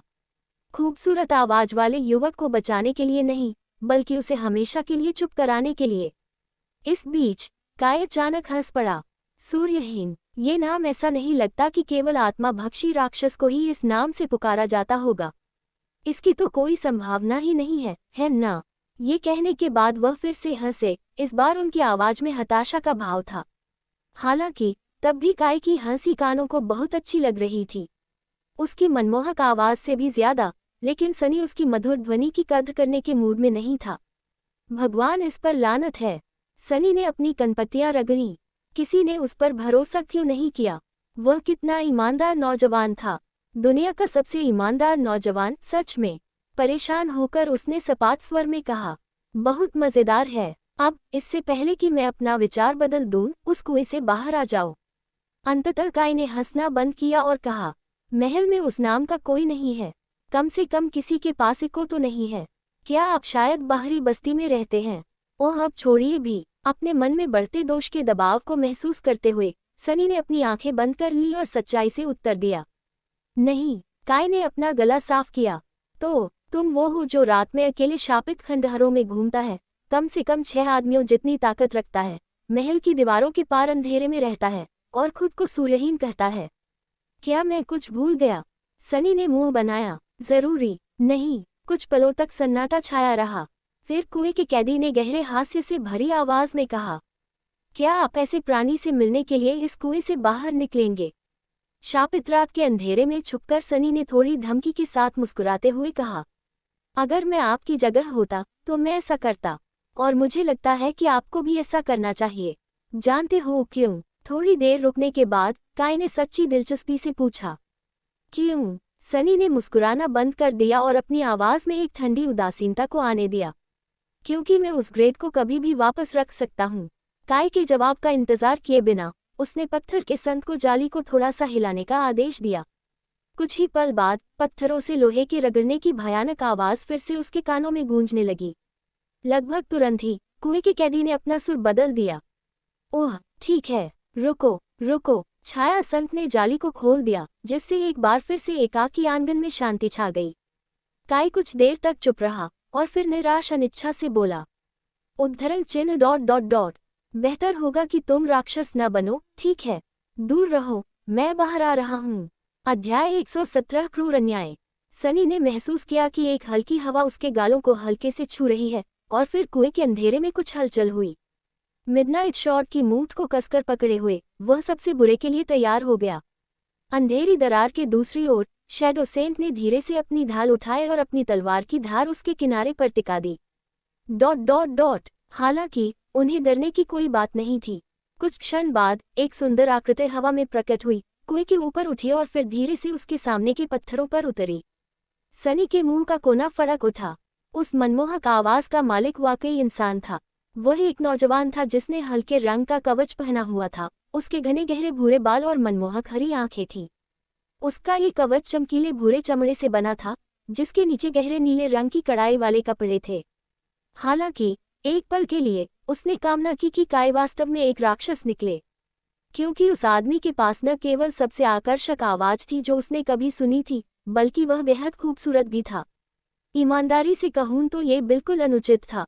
काई लंबा, दुबला पतला और बेहद खूबसूरत था। उसका चेहरा छोटा, सुडौल और खूबसूरत था, ऊंचे गालों और बेदाग हाथी दांत जैसी त्वचा के साथ। उसकी हरी आंखें बिजली से कम नहीं थीं, और उसके होंठ मुलायम और भरे हुए थे जैसे, ओह, मैं क्या सोच रहा हूँ।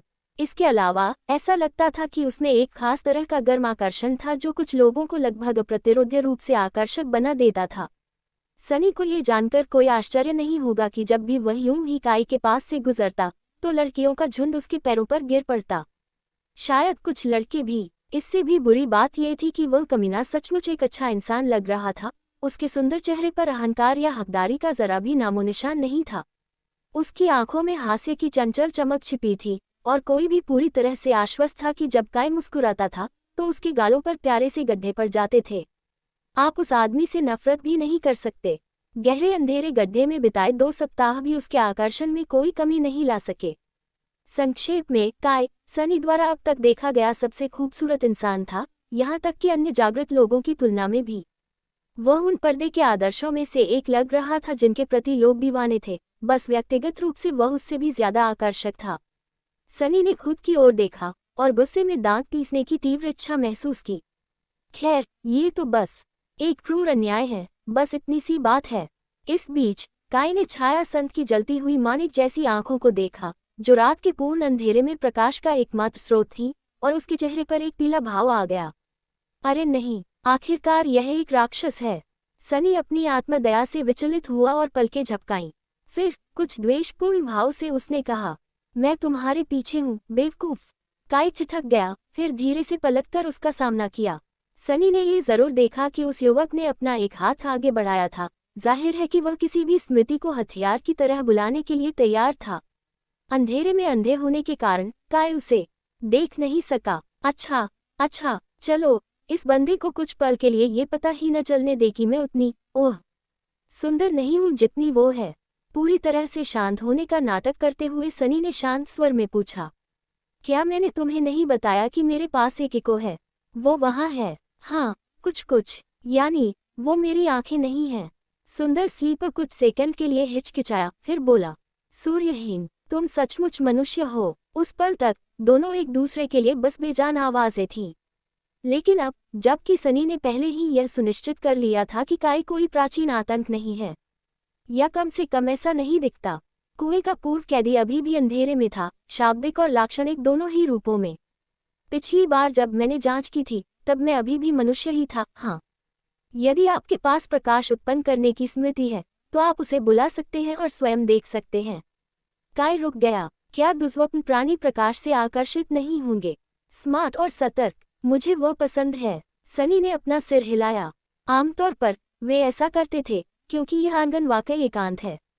इसके अलावा इस इलाके में ज्यादा राक्षस भी नहीं हैं। मुझे लगता है इसीलिए उन गुंडों ने तुम्हें कैद रखने के लिए इस खास जगह को चुना होगा। राहत की सांस लेते हुए काई ने एक कागज का लालटेन मंगवाया जो हल्की पीली रोशनी से चमक रहा था। सनी ने फुफकार मारी, आह, धिक्कार है। युवक की गतिविधियों पर नजर रखने के लिए छाया बोर्ड पर भरोसा करते हुए उसने हाथ उठाकर अपनी आंखें ढक लीं। अंधेरे के आदी होने के कारण वे अचानक प्रकाश के प्रकट होने के लिए तैयार नहीं थे। बेशक सनी जानता था कि ऐसा होगा। उसने काय को सुरक्षा का एहसास दिलाने और उसे अपने इंसानी स्वभाव का एहसास दिलाने के लिए खुद को कुछ पल के लिए अंधा होने दिया। मुझे माफ करें। सुंदर युवक ने लालटेन को थोड़ा नीचे किया और ऊपर देखा, अंततः अपने रहस्यमय मुक्तिदाता पर नजर डालने की कोशिश कर रहा था। फिर कुछ आश्चर्य के साथ उसने अपना सिर थोड़ा नीचे किया और नीचे देखा। बहुत बढ़िया, ये बिल्कुल भी अपमानजनक नहीं है। काय ने कुछ सेकंड तक सनी को घूरा और जब उसे एहसास हुआ कि वह वास्तव में एक इंसान है, तो उसने उसे एक चमकदार मुस्कान दी। उसकी मुस्कान भी उसके बाकी शरीर की तरह ही मनमोहक थी, यहाँ तक कि सनी ने सोचा था कि उसके गालों पर जो प्यारे से डिंपल पड़ेंगे, वे भी सचमुच अपनी पूरी शान के साथ वहां मौजूद थे। ये किसी अप्रिय घटना से कम नहीं था। वाह, क्या आश्चर्य है। मुझे लगभग यकीन था कि तुम एक भयानक राक्षस बनोगे, लेकिन तुम नहीं निकले। तुम सचमुच एक इंसान हो, और बहुत प्यारे भी। सनी खांसी। क्या उसने मुझे अभी अभी क्यूटी कहा? उसकी हिम्मत कैसे हुई? उफ, मेरा मतलब, शुक्रिया। ये क्या हो रहा है? इस बीच काय ने भौहें चढ़ाईं। लेकिन सनलेस, क्या? सुंदर स्लीपर ने एक दो बार पलकें झपकाईं। क्या मैं एक बात पूछ सकता हूँ? अगर आप सचमुच महल में या बाहरी बस्ती में नहीं रहते, तो फिर आप कहाँ रहते हैं? सनी ने कंधे उचका दिए। मेरा मतलब है, क्या अब और कोई विकल्प बचा है? मैं शहर में रहता हूँ। काय कुछ देर तक हिचकिचाया, लेकिन फिर अचानक उसकी मंत्रमुग्ध कर देने वाली हरी आंखों में एहसास की एक ज्योति प्रज्वलित हो उठी। ओह, मुझे लगता है मैंने तुम्हारे बारे में सुना है। क्या तुम वही पागल बच्चे नहीं हो जो खंडहरों में अकेले रहते हो? सनी ने हत्या की निगाहों से उसे घूरा। सब लोग मुझे बच्चा क्यों कहते रहते हैं? सब लोग मुझे पागल क्यों कहते रहते हैं? मैं पागल नहीं हूँ। गहरी सांस लेकर उसने उत्तर दिया। सच में, मैं वही हूँ। वैसे, आप मुझे सनी कह सकते हैं। एक बार जब आप मुझे अच्छी तरह जान जाएंगे, तो आपको एहसास होगा कि मैं असल में इतना पागल नहीं हूँ। काय ने उसे शक की निगाह से देखा। ये देखकर सनी मुस्कुराया। उसने उस बेहद खूबसूरत नौजवान को थोड़ा चिढ़ाने का फैसला किया। बेशक, उसकी खामियों की सीमाओं को देखते हुए इसके लिए थोड़ी कुशलता की आवश्यकता थी। अपनी आवाज में अति उत्साह भरते हुए सनी ने कहा, और मैं असल में अकेला नहीं रहता। मेरे साथ रहने के लिए मेरे पास ढेरों जीव जंतु हैं। आप उन्हें मेरा दोस्त भी कह सकते हैं। एक बोलता हुआ पत्थर भी है जो कभी कभी मुझे कुछ करने के लिए कहता है। मेरी परछाई भी है, जिसके कई दिलचस्प विचार हैं। उसने काय को एक गंभीर मुस्कान के साथ देखा। जब उस युवक का सुंदर चेहरा थोड़ा पीला पड़ गया, तो सनी हंस पड़ा। अरे, शांत हो जाओ यार, मैं तो बस तुम्हारे साथ मजाक कर रहा था। फिर उसने छाया की ओर देखा और गहरे, क्रोधित स्वर में कहा, वे वास्तव में मेरे दोस्त नहीं हैं। मैं वास्तव में उस पत्थर और छाया को बर्दाश्त नहीं कर सकता और इन दिनों मैं मुश्किल से बात करता हूँ। अध्याय 118 दर्पण प्रतिबिंब। शायद काय के साथ मजाक करना थोड़ा क्रूर था, लेकिन सनी इस बात से सचमुच नाराज था कि दूसरा स्लीपर कितना बेतुका और सुंदर दिख रहा था। इसके अलावा, उसने इतने लंबे समय से किसी और इंसान से बात नहीं की थी कि उसकी पहले से ही कमजोर बातचीत करने की क्षमता और भी कमजोर हो गई थी। चूंकि वे जल्द ही महल देखने जाने वाले थे, सनी को उस अपरिहार्य क्षण के लिए खुद को तैयार करना था जब उसे अजनबियों से बात करने के लिए मजबूर होना पड़ेगा। अपनी कमजोरी को उसकी सीमा तक बढ़ाना एक अच्छा अभ्यास था। वह नहीं चाहता था कि जैसी कोई दुर्घटना फिर से घटे। इस अप्रिय स्मृति ने सनी का मूड खराब कर दिया। इस बीच काय उसे अजीब से भाव से घूर रहा था। सनी ने अपना गला साफ किया। ओह, वैसे ये तो मजाक का एक हिस्सा था। सुंदर युवक लगातार घूरता रहा। उसका चेहरा संदेह से भरा हुआ था। क्या मैंने इस बेचारे पर कुछ ज्यादा ही सख्ती कर दी? वो तो पहले ही बुरी तरह डर गया होगा। शायद अब वो बुरी तरह घबरा गया होगा। एक पागल आदमी से मिलने पर भला किसी थोड़ी घबराहट नहीं होगी। हाँ, शायद ये उतना मजेदार नहीं था जितना मैंने सोचा था। काय ने सावधानी से अपना सिर हिलाया। ऐसा नहीं है, मुझे बस ऐसा लग रहा है कि मुझे आपको कुछ बताना है। सनी ने भौहें उठाई। हाँ, किस बारे में? काय हिचकिचाया, फिर बहुत शांत स्वर में बोला, यह मेरी कमजोरी के बारे में है। मैं सचमुच पहचान सकता हूँ कि कोई मुझसे कब झूठ बोल रहा है। तो जब आपने कहा कि एक पत्थर है जो आपको बताता है कि क्या करना है, तो मुझे तुरंत पता चल गया कि यह सच है। सनी ने उस खूबसूरत नौजवान को अविश्वास भरी नजरों से घूरा। अंदर ही अंदर उसे समझ नहीं आ रहा था कि हंसे या रोए। खामी? ये कैसी खामी है? ये तो महाशक्ति है, नीच कमीने। वह काय इतना भाग्यशाली क्यों था? उसकी आवाज आकर्षक थी, कद लंबा था, चेहरा सुंदर था, यहाँ तक कि उसकी खामी भी एक वरदान थी। संयोग से ये सनी की चालों का भी एक बेहतरीन जवाब था। अगर काई ने उसे उसकी इस अजीबोगरीब खामी के बारे में न बताया होता तो सनी बहुत जल्द खुद को बड़ी मुसीबत में डाल लेता। सौभाग्य से वह सुंदर युवक बहुत ईमानदार निकला। क्या देवदूत है। जबकि सनी गुस्से से उबल रहा था, काई ने नर्म लहजे में कहा, तो सनी, वह चट्टान तुमसे क्या करने को कह रही है? क्या तुम मुझे बताना चाहोगे? सनी ने आह भरी, मुझे बहुत सावधान रहना होगा और इस आदमी के सामने मैं क्या बोलती हूँ इस पर ध्यान देना होगा। खैर, तुम बिल्कुल भी मज़ेदार नहीं हो। बोलने वाली चट्टान असल में एक मेमोरी है जो शब्दों को दोहराने में सक्षम है। मैं इसे कभी कभी अलार्म के तौर पर इस्तेमाल करता हूँ, इसलिए यह मुझे जागने के लिए कहती है। जहाँ तक मैंने अपनी परछाई के बारे में जो बताया था कि वह राय रखने वाली है, वह भी सच है। ओह, लेकिन मुझे लगता है कि तुम पहले से ही जानती हो। मेरी परछाई में मेरे पहलू के भीतर उसके कार्य के कारण थोड़ा व्यक्तित्व है। काई ने इसके बारे में सोचा, फिर मुस्कुराया। ओह, मैं समझ गया। तो ये सचमुच एक मजाक था, बहुत चालाकी से किया गया। अपनी गलती से इसे बिगाड़ने के लिए माफ करना। सनी ने मुंह बनाया, आप मेरा संरक्षण मत करें। फिर वह रुका, कुछ सोचा और गुस्से से बोला, रुको, अगर तुम ये जान सकते हो कि कोई झूठ बोल रहा है तो मुझे तुम्हें उस कुएं से बाहर निकलने के लिए मनाने में आधा घंटा क्यों लगाना पड़ा? काई ने एक दो बार पलकें झपकाईं, वह मासूम और आहत दिख रहा था। अच्छा, मुझे कैसे पता चलेगा कि मेरा दोष दुर्लभ प्राणियों पर काम करता है या नहीं? मैंने पहले कभी किसी से बातचीत नहीं की है। प्राचीन भयावहताओं के साथ सौदा करते समय कोई व्यक्ति कभी भी बहुत सावधान नहीं हो सकता है, आप जानते हैं। सनी ने अपना चेहरा हाथ से ढक लिया। हाँ, मुझे पता है। काई ने चिंता से उसकी ओर देखा। आह सनी, क्या तुम ठीक हो? ये किस्मत की वो शापित डोरी फिर से मेरे साथ खिलवाड़ कर रही है। ऐसे इंसान से मिलने की क्या संभावना है जिसकी खामी मेरी खामी के बिल्कुल उलट हो? और वो इतना खूबसूरत क्यों है? क्या ये मेरे दिखने के बिल्कुल उलट होना चाहिए, है ना? है ना? मैं हूँ। खैर, चलो काम पर लगे। काई ने आह भरी। बिल्कुल, वादा तो वादा होता है। महल में तुम जो भी करना चाहोगी, मैं उसमें तुम्हारी मदद करूंगी। क्या हम साथ चलेंगे? सनी ने अपना सिर हिलाया। अभी नहीं, मुझे पहले एक जगह रुकना होगा। क्या आप यहाँ से दक्षिण में स्थित बड़े खंडहर गिरजाघर को जानते हैं? दूसरे स्लीपर ने कुछ देर सोचा, फिर सिर हिला दिया। मुझे लगता है कि मैं ऐसा ही करूंगा। मैं अक्सर शहर के उस हिस्से के ऊपर से उड़ान भरता हूँ और उसे नज़रअंदाज करना मुश्किल है। क्या आप मुझे वहां ले जा रहे हैं? अच्छा प्रश्न। एक तरफ सनी नहीं चाहता था कि किसी को पता चले कि वह कहाँ रहता है। दूसरी तरफ उसे काई पर इतना भरोसा नहीं था कि वह उसे महल में वापस आकर इंतजार करने दे। लेकिन प्रकाश के स्रोत के साथ शहर में घूमना भी ऐसा काम नहीं था जिसके लिए वह तैयार थे। क्या कोई समझौता हुआ? मैं तुम्हारी उस लालटेन के साथ तुम्हें कहीं नहीं ले जा सकता। मैं अंधेरे में छिपकर जिंदा रहता हूँ, याद है? तो तुम अकेले ही गिरजाघर तक उड़कर जा सकते हो। छत पर मेरा इंतजार करो। काई ने दक्षिण की ओर देखा, उसे खंडहर मंदिर का स्थान याद आया और उसने सिर हिलाया। ठीक है। सनी ने हाथ उठाकर युवक को उड़ने से रोक दिया। रुको, चाहे कुछ भी हो जाए, गिरजाघर के अंदर मत जाना, ठीक है? मैं मजाक नहीं कर रहा। अंदर एक पतित शैतान रहता है, इसलिए अगर तुम गए तो वह तुम्हें वैसे ही मार डालेगा जैसे उसने उन बेवकूफ़ों के झुंड को मारा था जिन्होंने तुम्हारा अपहरण किया था। काई ने उसे आश्चर्य से देखा। क्या वे मर गए? सनी ने कंधे उचका दिए। तुम्हें क्या लगता है मैंने तुम्हें उस कुएं में कैसे ढूंढ लिया? मरे हुए बदमाशों में से एक के शरीर पर नक्शा था। मुझे लगा था कि उस चिन्हित जगह पर खजाना छिपा होगा, लेकिन सुंदर स्लीप मुस्कुराया। लेकिन ये तो कुछ ज्यादा ही बेहतर था। ओह, तारीफ के लिए शुक्रिया। मैं कैथेड्रल में न घुसने की सावधानी बरतूंगा, निश्चिंत रहिए। सनी ने मुस्कुराते हुए काई को कुछ देर तक देखा, फिर झुंझलाहट में अपने कंधे उचका दिए।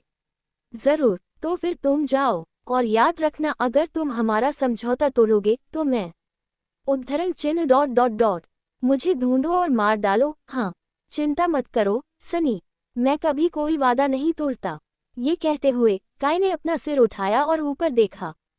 हवा का एक हल्का झोंका सनी की त्वचा को छू गया और अगले ही पल वह मनमोहक स्लीपर अचानक जमीन से ऊपर उड़ गया और तेजी से आसमान में गायब हो गया। जल्द ही उसके कागज के लालटेन का एक छोटा सा बिंदु ही दिखाई देने लगा, जो काले आसमान में एक अकेले तारे की तरह दक्षिण की ओर बढ़ रहा था। अचानक सनी कांप उठा। भय की एक ठंडी भावना ने उसके दिल को लोहे की मुट्ठी की तरह जकड़ लिया। अपनी आंखों से प्रकाश के बिंदु का अनुसरण करते हुए वह फुसफुसाया, उद्धरण चिन्ह डॉट डॉट डॉट। काले आसमान में एक अकेला तारा जल रहा था और उसके प्रकाश में महल अचानक आग की लिपटों में जल गया और उसके गलियारों से खून की नदियां बहने लगीं। वह कुछ देर तक अंधेरे में स्थिर खड़ा रहा। यदि सनी को अधिक जानकारी नहीं होती तो वह सोचता कि कैसी की भविष्यवाणी का ये भाग काय के बारे में है, लेकिन वह बेहतर जानता था। वह उस भविष्यवाणी की सच्चाई को काफी समय से जानता था। अपना सिर नीचे करते हुए सनी ने अपने होंठ चाटे और कर्कश आवाज में उस मूक छाया से पूछा, क्या ये पहले से ही शुरू हो चुका है? हमेशा की तरह छाया ने कोई जवाब नहीं दिया। ये कितना बेवकूफ़ी भरा सवाल है। बिल्कुल नहीं, ये तो बहुत पहले शुरू हो गया था, ठीक उसी समय जब वे तीनों खंडहर शहर में दाखिल हुए थे। अध्याय 119 मुट्ठी भर आत्मा के टुकड़े। सनी को गिरजाघर तक वापस पहुंचने में कुछ समय लगा। भोर होते ही रात में शिकार करने वाले दुर्जन्म जीव बेचैन हो गए। उसे संकरी गलियों में छिपते हुए, छाया के सबसे गहरे धब्बों से बचते हुए विशेष रूप से सावधान रहना पड़ा। हालांकि भूले हुए किनारे की अंधेरी रात में चांद या तारे नहीं थे, फिर भी यहाँ के कई राक्षसों के पास अंधेरे में चलती आकृतियों को पहचानने के अपने तरीके थे। अंधेरे में देखने की उनकी क्षमता सनी के छाया के बच्चे गुण से कुछ हद तक संतुलित थी, जिससे वह जिस भी परछाई में गोता लगाता उससे अलग नहीं हो पाता था। हालांकि उसे अभी भी सतर्क रहना था। इस शापित जगह में कुछ भी निश्चित नहीं था, सिर्फ खतरा, मौत और आतंक। कुछ देर बाद वह गिरजाघर के जाने पहचाने खंभों पर चढ़कर उसकी विशाल छत पर पहुंचा। दो प्राचीन टाइलों के तिरछे विस्तारों को अलग करने वाली चौड़ी पहाड़ी पर चलते हुए वह काय के पास पहुंचा, जो कुछ दूरी पर घबराई हुई खड़ी थी। वह सुंदर युवक सींग से बना एक लंबा धनुष हाथ में लिए, पीले चेहरे पर तनाव भरे भाव लिए अंधेरे में घूर रहा था। सनी उससे कुछ कदम दूर रुक गया और उस धनुष को बहुत देर तक देखता रहा। अब ज्यादा समय नहीं बचा है। अपनी आंखों के बीच तीर लगने से बचने के लिए सनी ने अपने आगमन की घोषणा एक सौम्य अभिवादन के साथ करने का निर्णय लिया। अरे काय, मैं यहाँ हूँ। धनुर्धर चौंक कर मुड़ा और हाथ उठाया, मानो अपनी लालटेन बुलाने की कोशिश कर रहा हो। हालांकि उसने अनचाहा ध्यान आकर्षित करने के डर से अपनी बात पर ध्यान न दिया। इसके बजाय काय ने घुटा हुआ गला भरा और फुसफुसाया, अपनी आवाज धीमी करो। क्या होगा अगर वह गिरा हुआ शैतान हमें सुन लेगा? सनी ने पलकें झपकाईं। ओह ठीक है, वह बहुत सावधान व्यक्ति है। जहां तक उसकी बात है, यह एक बेहतरीन व्यक्तित्व विशेषता थी। जितना ज्यादा व्याकुलता उतना ही बेहतर। मन ही मन मुस्कुराते हुए उसने कहा, निश्चिंत रहो, वो ऐसा नहीं करेगा। काय ने उसे संदेह से देखा, फिर पूछा, क्या आपको यकीन है? सनी ने उसे सिर हिलाकर स्वीकृति दी। हाँ, वह इस आत्मविश्वास के पीछे का कारण बताने के लिए तैयार था, लेकिन आश्चर्यजनक रूप से काय ने तुरंत उस पर विश्वास कर लिया और शांत हो गया। ठीक है, उसे पता होता है कि लोग कब उससे झूठ बोल रहे हैं, यानी उसे ये भी पता होता है कि लोग कब सच बोल रहे हैं। और चूंकि मैं सिर्फ सच ही बोल सकती हूँ, इसलिए वह बिना कोई अनावश्यक सवाल पूछे मेरी हर बात पर यकीन कर सकता है। हम अगर सोचे तो उनकी यह गलती वास्तव में बहुत सुविधाजनक थी। इस बीच काय ने सावधानी से चारों ओर देखा और पूछा, तो हम यहाँ क्या करने जा रहे हैं? सनी ने उनसे कुछ ही दूरी पर टूटी हुई टाइलों के समूह की ओर इशारा किया और शांत स्वर में उत्तर दिया, मैं उस गड्ढे में चढ़कर मंदिर से कुछ निकालने जा रहा हूँ। तुम मेरे लौटने तक यहीं रुको। काय की आंखें चौड़ी हो गईं। क्या तुम पागल हो? शैतान का क्या, उस कमीने का क्या? सनी कुछ पलों के लिए उस घटिया जीव को मार डालने की कल्पना करने से खुद को रोक नहीं पाया। हमारा दिन आएगा। वर्तमान स्थिति पर लौटते हुए उन्होंने कहा, उसका क्या? मैंने तुमसे कहा था, मैं छिपने में माहिर हूँ। जब तक मुझे पता है कि मैं किसके साथ काम कर रहा हूँ, वे मुझे तब तक नोटिस नहीं कर पाएंगे जब तक मैं नहीं चाहूँगा। उसने वाक्य का पहला हिस्सा बड़ी मुश्किल से सीखा था। दरअसल उसी कमीने ने उसे सिखाया था कि परछाई की भी एक सीमा होती है। इस तरह सनी के अंदर की बातें बाहर आ गईं और उसे यह अहम जानकारी मिल गई। कुछ सबक आपको हमेशा याद रखने के लिए केवल एक बार सीखने की जरूरत होती है। काय फिर से उसे अजीब भाव से देख रहा था। सनी ने भौहें चढ़ाईं। क्या? सुंदर युवक ने अपना सिर हिलाया। नहीं नहीं, बस यही है। यह एक अद्भुत योग्यता है। सच कहूं तो काश मेरे पास भी ऐसी योग्यता होती। सनी ने उसे घूरा और दांत पीसते हुए कहा, ये कहना है उस आदमी का जो उड़ सकता है। तुम अपना बिल्कुल सुडौल चेहरा क्यों छिपाना चाहोगे? प्रेम में डूबी सुपरमॉडल्स की निगाहों से थक गए हो? काय ने आह भरी, कुछ ऐसा ही। तुम्हें कैसे पता चला? सनी ने अपना मुंह खोला, फिर बंद कर लिया। उद्धरण चिन्ह ... खैर, यही मेरा इंतजार करो, मैं ज्यादा देर नहीं रुकूंगा। आकर्षक स्लीपर पर एक नज़र डालते हुए उसने अपना सिर हिलाया और कई टूटी हुई टाइलों के पीछे छिपे छेद की ओर चला गया। जल्द ही वह अपने गुप्त ठिकाने पर वापस पहुंच गया। थोड़ी आशंका से इधर उधर देखते हुए सनी ने आह भरी और अपनी पीठ से राक्षस की खाल से बना रुकसाक उतारा। फिर उसने चांदी की प्लेट पर सेंचुरियन के मांस की पट्टियां उतारी और लोहे की पेटी की ओर चल दिया। सच कहूं तो वह सचमुच महल के आसपास भी नहीं जाना चाहता था। बस इसी विचार ने उसे इस अंधेरे, शांत, जाने पहचाने कमरे में हमेशा के लिए रहने के लिए प्रेरित किया। लेकिन वह ऐसा नहीं कर सका। अगर वह छाया संत को और भी मजबूत बनाना चाहता था तो उसे मानव बस्ती में लौटना होगा और अपने डर का सामना करने का जोखिम उठाना होगा। जो भी हो, मैं बस अंदर बाहर आता जाता रहूंगा। वैसे भी सारा काम काय ही करेगा। एक गहरी सांस लेते हुए उसने संदूक का ढक्कन उठाया और अपने झोले में आत्मा के टुकड़े भरने लगा। जल्द ही अंदर दर्जनों खूबसूरत क्रिस्टल चमकने लगे। सनी ने उनमें से केवल आधा ही लिया, लेकिन यह मात्रा पहले से ही कई लोगों को हत्या करने के लिए प्रेरित करने के लिए पर्याप्त थी। वह वास्तव में उन्हें दोष नहीं दे सकता था। भूले हुए तट पर टुकड़े धन का प्रतिनिधित्व करते थे और धन जीवन का।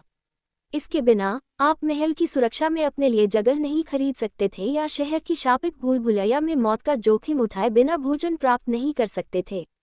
जीवित रहने के लिए कोई भी व्यक्ति हत्या करने को तैयार हो जाएगा। अपने आप से यही कहते रहो। गुस्से से मुंह बनाते हुए सनी ने रुकसैक को कसकर बंद कर दिया, ये सुनिश्चित किया कि उसकी सिलाई से कोई रोशनी अंदर न आ सके, और फिर मुड़ गया। आखिरी बार अपनी शांतिपूर्ण छिपी हुई मांद पर नजर डालते हुए उसने एक पल के लिए अपनी आंखें बंद कर लीं और फिर बिना पीछे देखे चला गया। अब महल में लौटने का समय हो गया था। ... और वे सारी भयानक यादें जो उसने भागने से पहले वहीं छोड़ दी थीं। अध्याय 120, महल के पास पहुंचना।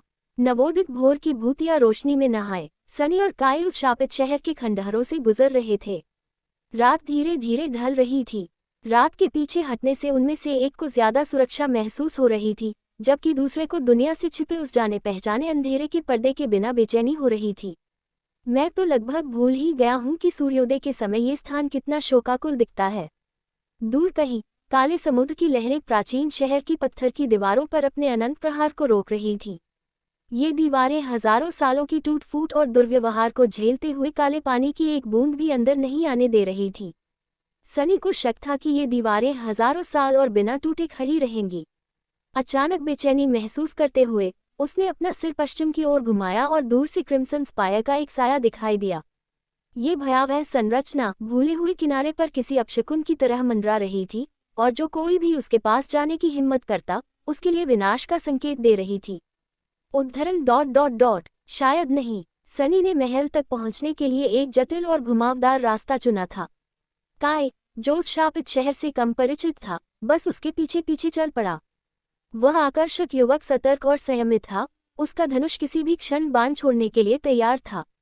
उन्हें कई ऐसे इलाकों में चक्कर लगाना पड़ा जहां खास तौर पर भयानक जीव रहते और शिकार करते थे, और धीरे धीरे आगे बढ़ना पड़ा। फिर भी पछताने से बेहतर था कि सावधानी बरती जाए। तभी सनी ने हाथ उठाकर अपने साथी को रुकने का इशारा किया। चेहरे पर गहरी भरिकुटी लिए उसने दूर तक देखा। काय ने उसकी ओर देखा और फुसफुसाया, यह क्या है? सनी ने जवाब देने से पहले अपनी उंगली अपने होठों पर रखी। शश, सुनो। जल्द ही उन्हें एक भयानक आवाज सुनाई दी जो दबी हुई, दिल दहला देने वाली रोने की आवाज जैसी थी। ऐसा लग रहा था मानो आगे कोहरे में कोई रोती हुई औरत है जो धीरे धीरे पास आ रही है। उसकी कांपती सिसकियों ने दोनों स्लीपरों को सिहरन से भर दिया। काय ने उसकी ओर देखा और बिना अधिक विश्वास के पूछा, क्या संभावना है कि यह वास्तव में एक मानव लड़की है? सनी ने उसे एक कुटिल मुस्कान दी।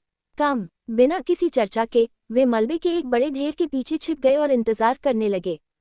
ठंडे पत्थरों से खुद को सताते हुए सनी ने अपनी परछाई को इमारत पर चढ़ने और आसपास की सड़कों पर नजर रखने के लिए भेजा। काय ने हैरानी भरी नजरों से परछाई को दूर देखा, एक दो बार पलकें झपकाईं, लेकिन कुछ नहीं बोला। 1-2 मिनट बाद सनी ने उसकी ओर देखा और पूछा, तुम्हारे तीर कहाँ हैं? आकर्षक युवक थोड़ा हिचकिचाया, फिर बोला, मैं आमतौर पर एक तरकश रखता हूँ जिसमें कुछ दर्जन तीर होते हैं, जो महल के सबसे अच्छे लोहारों में से एक ने मेरे लिए खास तौर पर बनाए थे। लेकिन जिन सज्जनों ने मुझे उस कुएं में डाला था, ईश्वर उनकी आत्मा को शांति दे, वे इतने दयालु नहीं थे कि मुझे इसे लाने देते। सनी ने उसे प्रसन्नता भरी नजर से देखा। तो तुम्हारा वह धनुष वास्तव में बेकार है, काय ने जवाब देने से पहले कुछ क्षण रुककर कहा। उद्धरण चिन्ह ... मेरी भी तीर प्रकार की यादें हैं। कितने? सुरुचिपूर्ण तीरंदाज ने शर्मिंदगी से अपनी निगाहें नीची कर लीं। ओह, 2, क्या ये पर्याप्त होगा? सनी कुछ देर चुप रही, फिर सपाट लहजे में बोली, नहीं, मुझे नहीं लगता कि यह पर्याप्त होगा। बाहर कोहरे में उसकी परछाई उस प्राणी को देख रही थी जो हृदय विदारक रोना पैदा कर रहा था। वह कोई मानव लड़की नहीं थी, एक विशालकाय 4 पैरों वाला जानवर सुबह के कोहरे में टहल रहा था। उसका मांस सड़ चुका था और हड्डियों से फटे हुए कोट की तरह लटक रहा था। सनी सड़ती हुई खाल के छेदों से उसकी पसलियों की सफ़ेद उभार, उनके पीछे छिपा अस्वाभाविक अंधेरा और आंशिक रूप से खुली हुई कुत्ते जैसी खोपड़ी के शक्तिशाली जबड़े, जो भयानक दांतों से भरे हुए थे, साफ देख सकता था। ये समझने के लिए किसी को प्रतिभाशाली होने की आवश्यकता नहीं थी कि वह भयानक प्राणी बर्बाद शहर के पतित स्वामियों में से एक था। जैसे ही वह देख रहा था, जानवर ने अपना मुंह खोला और एक और लंबी, इंसानी सिसकी भरी, फिर रुक गया और सुनने लगा, मानो जवाब का इंतजार कर रहा हो। जब कुछ नहीं हुआ, तो उसने अपना सिर नीचे किया और धीरे धीरे अपने रास्ते पर चल पड़ा। खुशकिस्मती से, हालांकि उनका छिपने का स्थान कुछ नजदीक था, लेकिन असल में वह उनके रास्ते में नहीं था। अगर कुछ नहीं बदला, तो फौरन उन्हें देखे बिना ही वहां से निकल जाएंगे। उन्हें बस इंतजार करना था। सनी ने आह भरी, हमें कम से कम 10 मिनट यहाँ रुकना होगा। आराम से बैठ जाओ। एक बार फिर काय ने कुछ नहीं पूछा, बस सनी की बात मान ली। ऐसा लग रहा था मानो झूठ भांप लेने की उसकी अजीबोगरीब क्षमता ने उस आकर्षक स्लीपर को ज्यादा सवाल पूछने से रोक दिया था। जहां तक सनी का सवाल है, यह एक अद्भुत गुण था। इंतजार के अलावा कुछ न होने के कारण उनके पास आराम करने और सांस लेने का थोड़ा समय था। सनी ने अंतहीन झरने को बुलाया और ठंडे, मीठे पानी के कुछ घूंट लिए।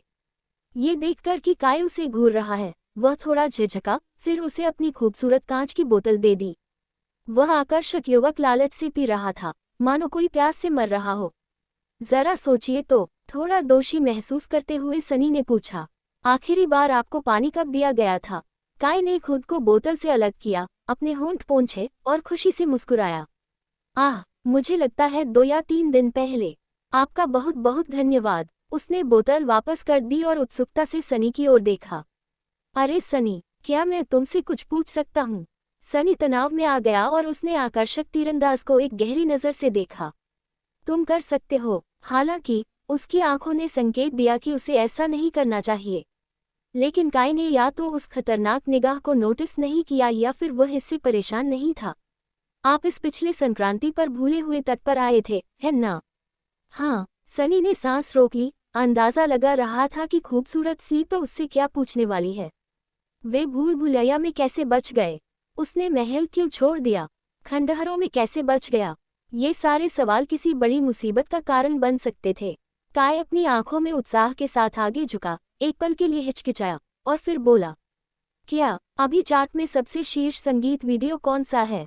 सनी ने पलकें झपकाईं। ओह क्या, ये बिल्कुल वैसा नहीं था जैसा उसने सुनने की उम्मीद की थी। ये देखकर कि वह आकर्षक युवक उत्सुकता से उसे घूर रहा है, वह थोड़ा हिल गया और थोड़ी अनिश्चितता के साथ बोला, ओह, मुझे कोई जानकारी नहीं है। काय ने स्पष्ट रूप से निराश होकर आह भरी, लेकिन फिर अचानक मुस्कुरा दिया। मुस्कान बड़ी और चमकदार थी। उद्धरण चिन्ह ... क्या मैं आपसे एक और सवाल पूछ सकता हूँ?